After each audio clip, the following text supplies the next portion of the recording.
A senior Somali official insisted Saturday that Ethiopia will not participate in a new African Union peacekeeping mission starting in January. The two nations remain deadlocked over a memorandum of understanding that Ethiopia signed with the breakaway region Somaliland earlier this year.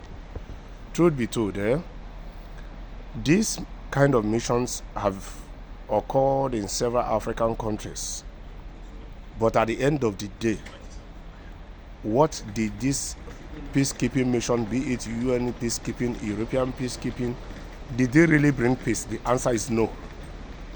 At the end of the day, you will see that after so many years, the situation or the occasion that made these people to come into these countries in the name of coming for peacekeeping mission, you see that these matters will even be escalated and it will become far worse than it was before these people came in to help.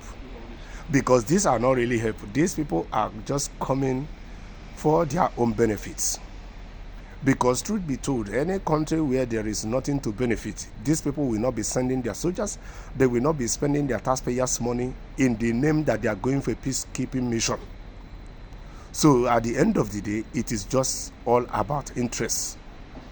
Then on the other side, Somali must understand, just like most African countries, we have come to a stage that you can't force anybody to be part of you. Yes. Somaliland has separated themselves from Somalia since either 1990 or 1991. They have done their own things independently up to today. And Ethiopia signed a memorandum of understanding with Somaliland.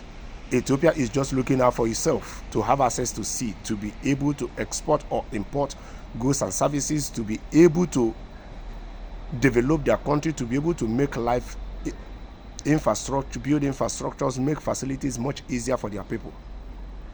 So at the end of the day, Somalia now is teaming with other countries against Ethiopia and other African countries. You begin to ask yourself, the person that kills his brother is not a hero, is an African addict. Yes, we have a saying that says that a person or a family member that kills his fellow family member is not a hero.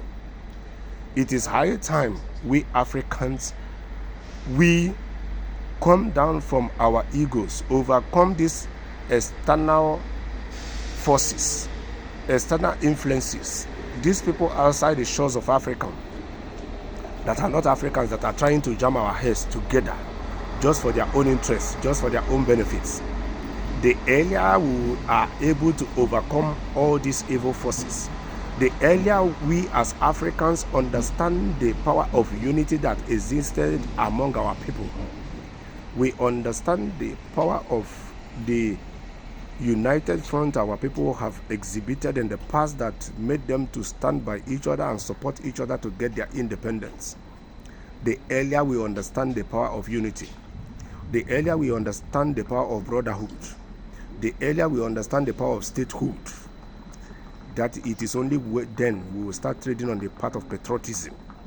It is only then that we will say Africa first. It is only then we will say our people first. It is only then we will say our communities first, our various nations first. And it is only then we will be able to become that which we are supposed to become. We will even become far more than that our ancestors were before these invaders invaded us and destroyed everything that took our ancestors decades to build. The world has advanced.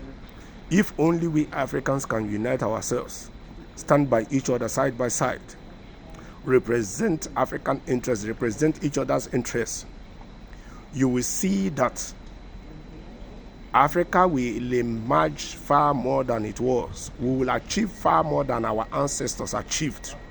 Because the resources we have in this developing world, our ancestors never had it.